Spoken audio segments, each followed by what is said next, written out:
আমরা হাইওয়ে থেকে বেঁকে গেছি এবং কল্যাণেশ্বরী মন্দিরের সামনে দিয়ে আমরা যাচ্ছি এখন। এখান থেকে 3.5 কিলোমিটার দূরে হচ্ছে মাইথন ড্যাম। সকালবেলা একটু ভিড় আছে, বুঝতে পারছেন। যারা দর্শনার্থী আছে তারা পুজো দিয়ে বেরোচ্ছেন। এখানে দেখতে পাচ্ছি আমরা সব মালিকা মন্দির, সামনে সব দোকানপাট আছে যেখান থেকে সব কেনাকাটা করে পুজো দেওয়া যায়। এই হচ্ছে সেই কল্যাণেশ্বরী মন্দির। মাইথন যাওয়ার পথে সকল যারা দর্শনার্থী আছে একবার পুজো দিয়ে যাচ্ছে, বেড়াতে পর্যটকেরা।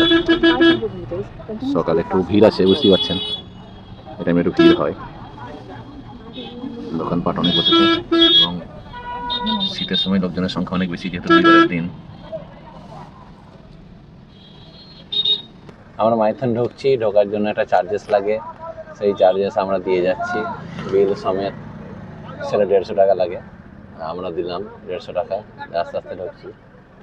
প্ল্যান বাঁ দিকে বেঁকে গেল। এবার আমরা সোজা চলছি, যেটা আছে ড্যামের দিকে যাচ্ছে, ঝাড়খণ্ডের। ড্যামের উপর দিয়ে আমরা চলে যাবো। ড্যামের এই পার্টটা হচ্ছে ওয়েস্ট বেঙ্গল, ওই পার্টটা ঝাড়খণ্ড।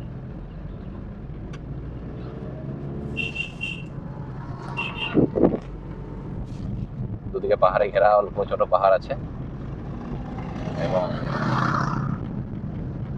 ঠান্ডা যথেষ্টই।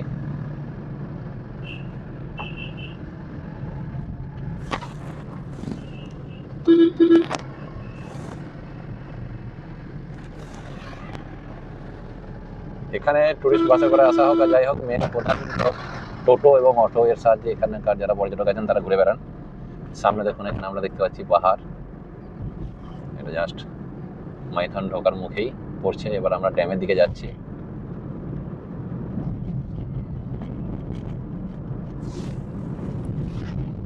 আমরা সবাই আজকে আছি মাইথন ড্যামে। মাইথনের ওয়েস্ট বেঙ্গলের দিকে আমরা আছি, ঝাড়খণ্ডের দিকটা আজকে গাড়ি নিয়ে যেতে দিচ্ছে না কোনোভাবেই, প্রচণ্ড ভিড়। এপার এসে শুনলাম পুলিশ প্রশাসনের কাছ থেকে যে 97টি বড় বাস এসেছে আজকে। তো সেই জন্য আজকে এত ভিড়, ওই পারে আমরা গাড়ি নিয়ে যেতে পারবো না। আজকে পায়ে হেঁটে আমরা এগোচ্ছি এবং দেখাই যে কীভাবে কী পরিমাণ ভিড়, মানুষজন কত এসেছেন শুধু দেখুন। পিকনিকের মরশুম, জানুয়ারি মাসের প্রথম সপ্তাহ এবং রবিবার। সুন্দর সুন্দর খাবারের গন্ধ পাচ্ছি, কিন্তু দেখি যদি নিমন্ত্রিত কেউ থাকে আমাদের পরিচিত, সেখানে নিমন্ত্রণটা নিজে থেকে নেব আমরা। তো সামনেই দূরেই আমরা দেখতে পাচ্ছি সেই জল, যেখানে স্পিড বোট থেকে শুরু করে নৌকা, সমস্ত রকম ফেসিলিটি আছে। এইসব দেখুন ফ্যামিলিরা সব পিকনিক করছেন, সব আনন্দ। বিভিন্ন এলাকার বাস, এটা বালুরঘাট, কলকাতা, হিলি, বর্ধমান, আসানসোল, দুর্গাপুর, মালদা, মুর্শিদাবাদ, দক্ষিণ দিনাজপুর, নদিয়া, সমস্ত জায়গাকার বাস আমরা দেখতে পাচ্ছি। পিকনিক হচ্ছে, এখানে গান হচ্ছে, সবাই নিজের মতো মজা করছে। ওই স্পিড বোট, এখানে সবুজ দ্বীপ, আনন্দদ্বীপ যাওয়ার জন্য এখানে আপনি বোট বা নৌকা ভাড়া করতে পারেন। এখানে পার পার্সন বোটের এবং তার লিস্ট দেওয়া আছে কত করে ভাড়া পড়বে। এখান থেকে নৌকাগুলো ছাড়ে এবং ওই দূরে 3খানা পয়েন্ট আছে সবুজ দ্বীপ, আর যেগুলো আছে সেগুলো ঘোরাবেন ওনারা। এখানে সারিবদ্ধভাবে নৌকা রয়েছে এবং প্রচণ্ড মানুষ এসেছেন, ভিড় পিকনিকের জন্য, দেখতেই পাচ্ছেন। আমরা আনন্দদ্বীপে টিকিট কেটে ফেলেছি, ঠিক আছে, এই যে টিকিট। আমরা এখানে বোট ছাড়বে, সেই বোটের কাছে চলে এসেছি। 600 টাকা নিল, 6 জন 600 টাকা, কিন্তু আমরা 6 জন নেই যদিও। আমাদের নৌকা আজকে, কিন্তু প্রথমে ভেবেছিলাম স্পিড বোট, কিন্তু এটা নৌকা। ইভেন আস্তে আস্তে সব আমি চাপলাম, দেখা যাক, মাঝে নতুন এক্সপিরিয়েন্স, এটা কোনোদিন চাপিনি আগে। আমরা নৌকা চেপে পড়েছি, আস্তে আস্তে নৌকা আমাদের ছেড়ে দিয়েছে, কাকা চালাচ্ছেন সুন্দরভাবে।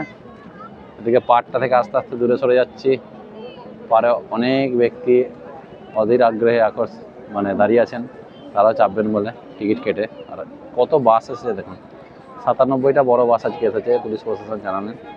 এত ভিড় হয়ে গেছে যে আজকে ড্যামের ওই পাড়টা কোনোভাবেই 4 চাকা নিয়ে যেতে দিচ্ছে না, ইভেন মোটর সাইকেল পর্যন্ত যেতে দিচ্ছে না। আমরা সুন্দরভাবে যাচ্ছি দুটো দিকে। আমরা যাব আনন্দদ্বীপ, ওর পাশেই আছে সবুজ দ্বীপ। শুধু আনন্দদ্বীপটুকুই ঘুরবো আমরা, যেতে আসতে আমাদের আধ ঘন্টার উপর সময় লাগবে।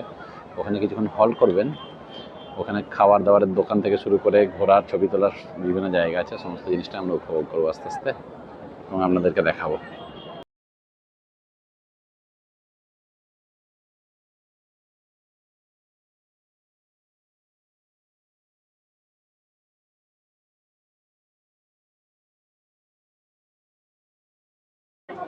আমরা নেমে গেছি নৌকা থেকে এবং আমরা এবার সবুজ দ্বীপ, তার পাশে যে আনন্দদ্বীপ, সে আনন্দদ্বীপে উঠছি আস্তে আস্তে।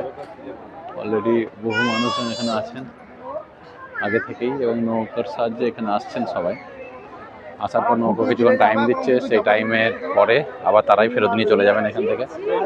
দেখাবো একটু উঁচু পাহাড়ের মতো, আর এর সাথে প্রচুর মানুষজনের ভিড় এবং সবাই ছবি তুলছেন। বড় বড় পাহাড়, পাহাড়ের উপর মানুষ চাপছেন, চেপে ছবি তুলছেন। ওই নিচে দূরে জল ছড়িয়ে ছিটিয়ে অনেকজনই এসেছেন এখানে।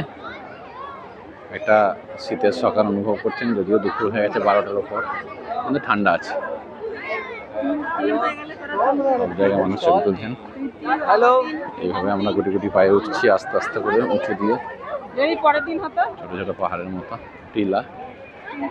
জলেও নামবো, কিন্তু এই জায়গাটা দেখায়, এখানে লোকজন ভিড় করছেন ছবি তোলার জন্য। অনেকে ছোট ছোট ছেলেরাও এসেছেন এখানে, ঠান্ডায় কাঁপতে কাঁপতে যাচ্ছেন। এবার আমরা আস্তে আস্তে নিচে নামছি। নিচে নেমে দেখাই, জলটি কাছেই, সামনেই জল। অনেকে জলে নেমে ছবি তুলছেন, পিকনিকও হচ্ছে এপারে। বাহ, সুন্দর, যেটা জানা ছিল না। আবার ফিরে চলেছি আমরা ওপাড়ায়, এপারে আর ওপারে। 15 মিনিটের মধ্যে আমরা ঘোরা হয়ে গেল, পাহাড়ের জায়গা দেখা হয়ে গেল, উপর নিচে দেখা হয়ে গেল। আমাদের বোট খুঁজছি, যে বোটে আমরা এসেছিলাম।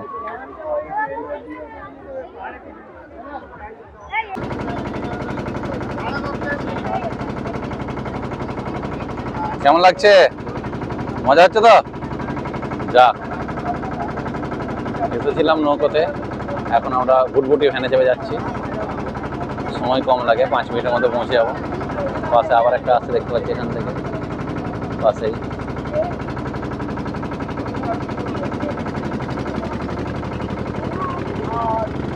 জীবন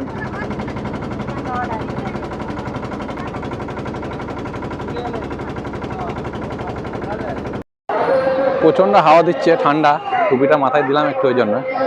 এবার আপনাদেরকে দেখাবো যে এই বাস যেগুলো জায়গায় দাঁড়িয়ে আছে, তার পাশে ছোট ছোট দোকান কেমন বসেছে এখানে।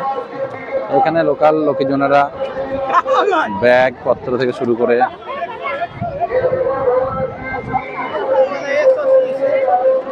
বাচ্চাদের খেলনা, চশমার দোকান,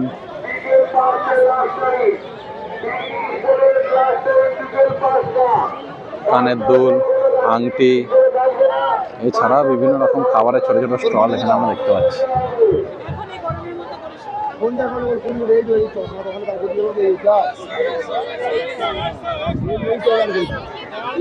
জাম্পিং এর ব্যবস্থা আছে বাচ্চাদের, ব্যাগ বিক্রি হচ্ছে, দেখুন বোতল, ঘর সাজানোর জিনিস, সমস্ত জিনিস বিক্রি হচ্ছে। পিকনিক হয়ে গেছে, অনেকেরই খাওয়ার টাইম হয়ে গেছে, 2টো বেজে গেছে, সবাই খেতে বসে পড়েছেন। সামনে পার্মানেন্ট কিছু দোকান দেখতে পাওয়া যাচ্ছে। এখানে একটা ফুচকা স্টল, তার সাথে আচারের দোকান, বিভিন্ন রকম আচার, লঙ্কা থেকে শুরু করে, লেবু থেকে শুরু করে, মোরব্বা, তেঁতুল, কুল, সমস্ত রকম দেখতে পাচ্ছি। এখানে খাবার হোটেল আছে কিছু, পার্মানেন্ট হোটেল, এগুলো মা তারা হিন্দু হোটেল দেখতে পাচ্ছি। সমস্ত রকম খাবার দাবার, যারা পিকনিক করছেন না এমনি ঘুরতে এসছেন, তাদের খাওয়া দাওয়ার কোনো সমস্যা এখানে হবে না। প্রশাসনের হেল্প ডেস্ক আছে সামনে, পুলিশ প্রশাসন গাইড করে দিচ্ছেন কোনো জায়গায় যদি কোনো অসুবিধা হয় বুঝতে, সেই সব।